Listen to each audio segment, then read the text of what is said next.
In this video, I am going to demonstrate how Flow can be used to transform FI correspondence in SAP. The example I'm going to show is a payment run output. To trigger the correspondence, I'm going to execute the output program directly. This is instead of running it through transaction F110. First, I've run it as standard so we can see the print output generated.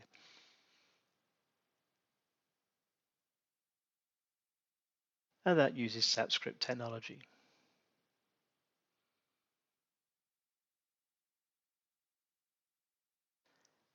And now I'm going to run it again, this time using Flow.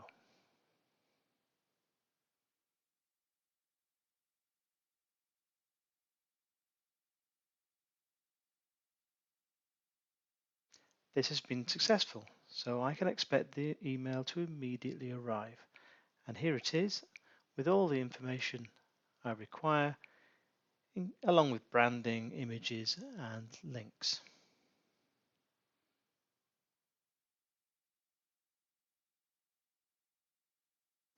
Transform all your SAP communication with Flow.